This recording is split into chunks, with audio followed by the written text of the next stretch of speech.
Well, people are going back to school soon, and some people have already started, but it's definitely not too late to grab some supplies you may need. And since I already have a series on this channel about weird products that you can buy, I figure I'd make a video on weird school supplies for like the -2 people that use my channel as some sort of catalog. Alright, so first on our list is one of those products that I had never considered even existing, but now that I've heard about it, I completely understand why it was made: gluten-free paint. So as we all know, kids will find the most corrosive chemical under the bathroom sink and think of it as a fine Italian wine. So if your child has a gluten allergy but still wants to drink paint in art class like the rest of their friends, get him this stuff. Once again, I completely understand why this stuff exists. I find it absolutely hilarious that we have developed gluten-free paint specifically because kids with allergies will vor anything and everything that they see. And of course, because kids may forget to wash their hands after playing with the paint and then they like touch their mouth not thinking about it. But again, it's just much funnier to think of a kid sipping on some paint like it's a glass of bourbon.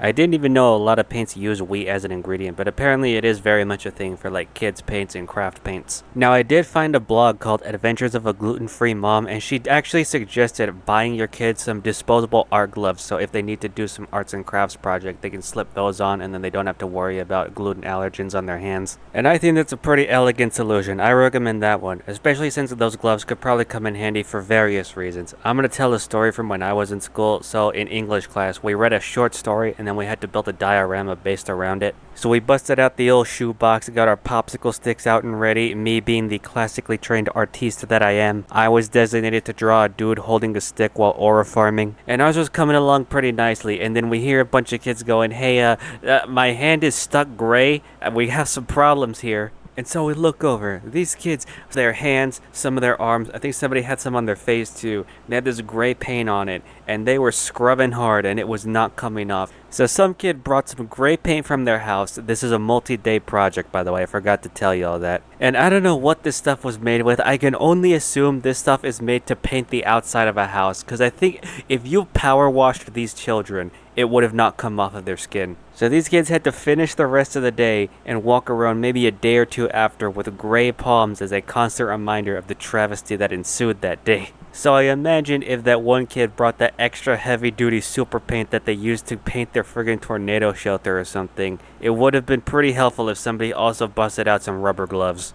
Anyways, on to our next item. On the topic of kids eating things that they absolutely should not be eating, chewing on your pencils. Now, a lot of people have done this, not me, because I actually like my teeth. I think the most that I've ever done is bite into an eraser during an episode. But anyways, we've all heard of scented markers, but what about flavored writing utensils? Well, good news for you, an Italian designer has created this thing right here. It is a literal licorice pencil. Now, first of all, apparently the little tubes of licorice with the filling inside of them, apparently they're called licorice pencils. I had no idea. This is not one of those. It is a licorice stick, and then inside is a wooden pencil, like, you know, that you write with. Now listen, I like wood as much as the next guy, but who wants to chew on this stuff? I guess there are some people who would like the flavor of wood. I guess. Who likes the texture of wood? Who out there fell off the monkey bars as a kid, face planted into the wood chips below, and was like, delectable? Because apparently this stuff is made with wood. I have an article on this thing right here. It says, Cecilia Felli, an Italian designer, created this concept pencil out of licorice sticks made from a sweet, chewy wood. I would absolutely love to know what the wood is. I have never heard of this. I've never heard of a piece of wood that you gnaw on like a Slim Jim for its flavor. Wait, hold on. Apparently it is a thing. I just looked it up. I'm on a site called Dutchie's European Market. They have this thing called Mink Zoethout, aka Sweetwood, which is you just chew on it and it releases flavor. How have I not heard about this? I know licorice is a plant, but I thought it was like the flexible root of a plant, like when you take, I don't know, some flower out of the ground and you see the dangling roots out there. I thought it was like that. Okay, I was proven wrong. You can actually buy some pretty dang flavorful wood for gnawing. Anyways, back to the licorice pencil. So the designer decided to make the graphite in the pencil only go about halfway up of the thing, which I think was a pretty smart move. I don't know very many people that sprinkle graphite on their food, and I feel like the flavors would clash a bit anyways. But you know what? I'm gonna need to get a sharpener for this thing, so I need to look for one right now. So let's see what I can find here. Oh, hey, here's one, and it's perfect for school because it looks like you're impaling a doll's eyeball with the pencil, blood and all. I love the touch of the pencil shavings coming out of the doll's mouth. That's a good one. Could y'all imagine a kid whipping this out during a test, sharpening their pencil while both the kid and the doll make direct eye contact with the teacher? You see, that's one of the keys that nobody ever tells you about getting A's in all of your classes. You need to assert your dominance over the faculty. You know, there was this one kid in one of my technology classes. We were all done with our assignment, so he was just watching YouTube videos, and then the video he was watching was one of the Raka Raka vids where it's like Ronald McDonald mercilessly slaughtering a bunch of children. I feel like this is the type of sharpener that kid would have. Okay, maybe you're not feeling this sharpener, but you still want to impale something with your pencil. So here's a sharpener. You're sticking it up a cat's butthole right here. Why did they have to make the pencil red for this screenshot? Now it just looks like he has a prolapsed anus. Who bought this one? Who made this one? Why is the cat's tail sticking straight up like he's genuinely surprised that you did this to him? It looks like he's trying to mark his territory, but something is horrifically wrong, so in the midst of the pee that he's shooting a bunch of blood as well. I'm not getting this one either. What else can I find? How is this one worse?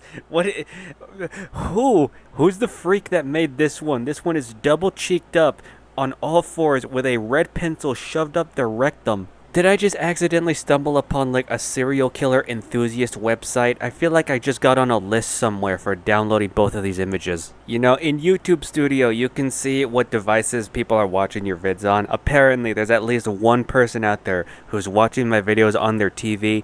I want to know from that person, how does it feel? How does it feel to have this thing on the big screen at your house? Do you live with other people? How do you explain this to them? I'm done. I don't want to look at this anymore. Okay, I'm gonna go with pens so I don't have to sharpen them with these atrocities. Alright, let's see what I can find here. Oh, here's one. It's called the Poo Pen, and it's exactly what it says on the tin. It's a pen designed to look like a hot steaming log that somebody dropped. Because of course that's a thing. Look at how intricately molded this thing is, man. Forget a kid bringing this thing to school. Could you imagine looking up from your desk and then you see your teacher grading your paper with one of these things? You know, this would probably make a pretty good prank if you told somebody, hey, can you check in my pencil case? I think I left something in there that I need. And then they go in there. First thing they grab is this hot steaming loaf. You know, if you have a kid and they have a problem with chewing their pens, get them this thing. I feel like that'll nip the problem in the bud. But if this pen is not really aesthetic enough for you, but you still want to give your kids something that they're probably not going to chew on, I actually have another pen for you, much more conventional looking, and inside of that clear tube in the middle is a living parasitic worm. So there's a Japanese company out there called Tada Suisan, and IGN called them a fishmonger. There's some company that works with seafood a lot, and so of course they run into this parasite a lot called anisakis, which likes to infect fish a lot. And so the head of this company, apparently he met some guy on social media who got infected with this anisakis parasite, and they managed to fish the stuff out of his stomach. And so what does this man do? He decides, hey, I'm gonna take the parasites that were just inside of me and put them inside this ballpoint pen. And so the head of this fishmonger company sees this and he's like, I could do that too. So now they're making ballpoint pens with parasites in them, apparently. Initially, I only made it for myself and had no intention of selling it, but after making it, the response was so great that I decided to sell it in stores. By whom? Who walked up to this person and was like, oh yeah man, I'll take 20 of those. Imagine being like a science teacher or something and one of your students gives you one of these things. I feel like I'd be inspecting the entire thing for holes. And you better hope you don't drop this thing and then somebody ends up stepping on it and breaking it. Oh my gosh, it'd be horrific. I think that's a pretty good place to end this entire thing. Okay, so if you're going to school, good luck on that. If you have a kid who's going to school, I wish them good luck on that.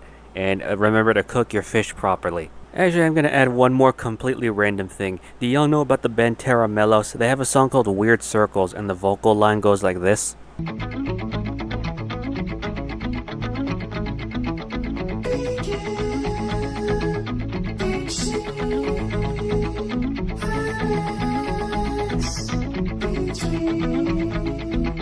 I love that song, it's really cool. However, I'm pretty sure the melody in that song is hitting the exact same notes, exact same rhythm as that one back to school commercial for a mall that made the rounds a while back. These tales for back to school.